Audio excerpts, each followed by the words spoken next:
Hello, crafty friends. This is Leah Lawson, and welcome back to my channel.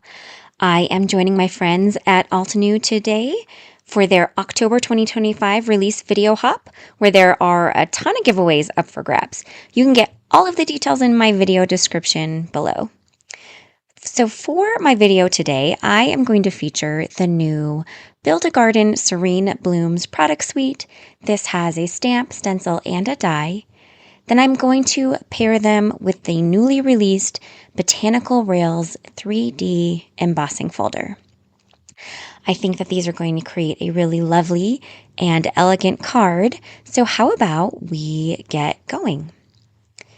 To start, I want to heat emboss the floral elements in a really pretty shade of gold. So I am going to start by grabbing both of those floral stamps, and then I realized I can't fit them both on the same panel. So I just adjusted, and that is totally okay. I will just stamp and heat emboss them on separate panels. So to get going, I am just prepping my white cardstock panel with some anti-static because I do plan to heat emboss as mentioned. And then I am just inking up that nice sized floral element with some Versamark embossing ink. Once I feel like I have a good stamp impression, I did stamp it 2 to 3 times, I believe. I am covering it in some lovely gold pearl embossing powder. I'm just making sure that I get really good coverage on the image before I heat set it. And then after applying the embossing powder, I'm using a heat tool to heat set and melt the embossing powder. And I don't know about you, but I am still mesmerized by heat embossing to this day. I've been doing it for years and years, and I still think it's a magical process to watch. And just look at how beautiful that gold pearl ends up. So off camera, I went ahead and I did the same steps with the other floral from the Serene Blooms product suite. And now I am arranging them on my very well-used ultra sticky mat, and I'm going to get going on the ink blending. So I am starting with stencil number 1. Stencil number 1 is the first 3 layers for that first flower that I heat embossed. And the stencil is split up into 3 sections, and there is a nice little line that draws a distinction between the layers. So for the first layer, I am just going in order. I'm starting with pink crystal ink here, and I am just blending these blooms in. Now I am using the mini blending brushes from Altenew, which allows me to have a bit more control over where the ink is going, so I don't really feel the need to mask any of the areas off. Now if you're using a little bit larger brush, you may want to do some masking to avoid getting ink in areas that you don't want to be pink. So I'm going to go to the second section for stencil number 1. This is just another layer on that beautiful floral, and this time I am going to use mauve. Now I have sped up the ink blending process because I think it's helpful to watch crafters go through all of the stencils and line them up and arrange them, but that could make the video super long. So you are watching this in a little bit of a sped up speed, but I just figured it was easier to do it this way, and then you also get to see how to align the stencils and all of that good stuff. So for the final section of stencil number 1, I am using Berrylicious. This is just the 3rd color in that color family. This is a much deeper tone, so you'll notice that I am doing my best to ink blend a little deeper at the base of the flower, and then just working the ink outwards towards the edge of the petal and keeping it a little bit lighter. I like this way of ink blending because it adds a little bit of gradation and detail as you go. So that is stencil number 1. We are going to grab stencil number 2 here, And this is some greenery. So I'm lining it up with that same image we've been working on. And I'm going to go in with matcha tea for this first layer of greenery. I am following the same guidelines here that I did previously. I am not feeling the need to mask because I'm using those smaller brushes, and I'm blending a little deeper here and there on the leaf, and then just softening and using the leftover ink for a softer blend in other areas. Now, I for a minute thought that the second part of that stencil was for the other blooms, but it is not. It is actually the detail layer for this same initial flower. So now, if you ever are confused by any of the stencils and where they go, if you actually open up the guide in the stamp set, there is a great like layering guide or tutorial on the inside of the packaging to help with the placement of all of the stencils. So keep that in mind if you are wondering or a little confused as to where all of the different sections of the stencils go. What I love about the way that Altenew does these stencils is I love that they're utilizing as much of the stencil as they possibly can in order to pass those savings along to you and make their stencils more affordable. All right, we are on to stencil number 3, and this one is actually set up in quadrants, and basically all 4 of those layers are for that other floral stem in the Serene Blooms set. I am currently working on quadrant number 1, and I am starting with pale mauve from this really lovely set of purples. So then we will move over to quadrant number 2, and essentially quadrants 2 and 3 are just ink blending in additional flowers in full. So this would be a really fun one if you were wanting to have like a multicolor stem. I'm sticking with the same color today, but that would be a really fun option. We have one more flower to blend in here, and I had contemplated using that grape agate, but I went back to the amethyst because I decided I wanted these flowers to be just a little bit more two-toned rather than having 3 tones of the flowers. So going back in with that third quadrant with just that amethyst. Finally, the 4th quadrant is adding some detail layers into those flowers, which this time I will use the grape agate to add those detail layers in.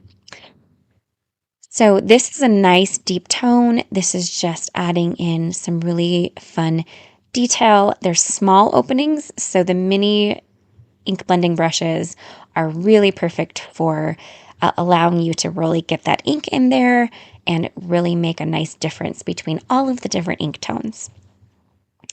Finally, we are on stencil 4. There are 2 sections to this one. I am going to start with the floral section. This is the final layer for that top floral. I'm using that lovely berry tone. This is the darkest shade in that color family. And I am just finishing up, adding all of the lovely details into that big, beautiful flower. Now, I am terrible with flower names. I'm not exactly sure what that flower was illustrated from, but I do know that it's stunning. It, in some ways, looks like a tulip, but I don't know for sure on that one, so don't quote me on that. And we are to the final piece to ink blend. Now, on this stencil, there are little flower middles, and then there's greenery. So I'm taking Plum, which was the deepest shade of that purple, and I am just very carefully blending in the little flower middles. I think in the end I cover them with jewels, so, but it doesn't matter. So I just very carefully blended in those middles. Now that would be great. I know Altenew has some even more detail type brushes. Those type of brushes would also work great. And then finally, we're going to come in with Swamp Green to finish the greenery on the second floral stem. And in the end, we're going to have 2 really lovely floral stems to add to our card. I love all of the different tones of green and pinks and purples. It has a very fun fall feel I think without having to go with browns and oranges, I'm a big fan of this color palette for this season. And look at how fun those turned out. I just love the floral stamps that Altenew includes in their Build a Garden series. So now we are just going to stamp the sentiment. I picked the Happy Thoughts sentiment from the stamp set. I am just inking it up in some really nice black ink, and then we will stamp that to white cardstock, and it will be time to die cut. Now, as we go through the dies on the set, there are 2 dies that don't coordinate with the stamped image. There is that cute little picture, which we're using as a vase, and then you'll see it after I do all the die cutting. There also is a cute little branch or greenery aspect as well. Now, while I'm doing the die cutting, I wanted to mention the Serene Blooms as part of the Build a Garden subscription.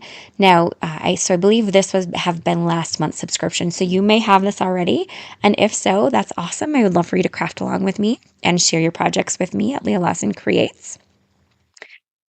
But if you haven't subscribed and you really love floral stamp stencils and dies, you actually get a bit of a discount if you subscribe versus waiting for them to release. So definitely something to look into, and I will put a subscription link to Build a Garden in my video description below. So I've lined all of my dies up. I've gone and cut them out. There is that cute little die that I forgot to show you in the first part of the video, and I just die cut it from some ivory glitter to add as just a little bit of decor once we start arranging the card. So now I have this really very pale pink cardstock that I want to 3D emboss with the new Botanical Rails 3D embossing folder. I went ahead and spritzed the back of it with a water mister, and now I am just aligning it into the embossing folder so it's fairly centered, and I am using my Spellbinders Platinum to do the embossing. I'm starting with the platform base, adding the embossing folder, and then using the adapter plate to run it through. And this is the sandwich that Spellbinders suggests, and it worked fairly well. There were a couple of areas where my paper kind of broke, but I'm going to cover a bunch of it up, so I'm not too worried about that. So now it's time to assemble. I am just gluing that 3D embossed panel down to an A2 sized top folding white card base. You'll notice that I did trim the 3D embossed panel just slightly smaller, so there's a little bit of a mat. Now we're going to go ahead and pop up the vase, the pitcher-shaped vase to the bottom, and then go ahead and adhere the sentiment over top. I put just little thin foam strips on each side to help them stay popped up so that they won't sag or bend or anything like that. Now let's go ahead and arrange those lovely florals. Now something that I do is I start just using minimal liquid glue when I arrange floral elements like this. And then when all is said and done, when I feel good about how the arrangement looks, I'll probably come in and reinforce with a little bit more liquid glue and even possibly some thin foam strips here and there as well. But I do like having the flexibility of not so much glue in case I need to move something or rearrange it or just, shift it or anything like that. So finally, we're going to add those cute little sprigs that I cut from some ivory glitter cardstock. They're just a fun, sparkly addition to the card, and I'm glad that I noticed that cute little die in the die set. To finish, I added some jewels to the flower centers, and I called it good. That is my fun card for today. Well, I hope you enjoyed watching this lovely card come together with the Serene Blooms product suite and the Botanical Rails 3D embossing folder. Don't forget to check out the entire video hop because there are $300 in prizes up for grabs and tons of inspiration featuring Altenew's October release. That's everything I have for you. Everything that you need is in my video description below. And other than that, I hope you all have a wonderful day.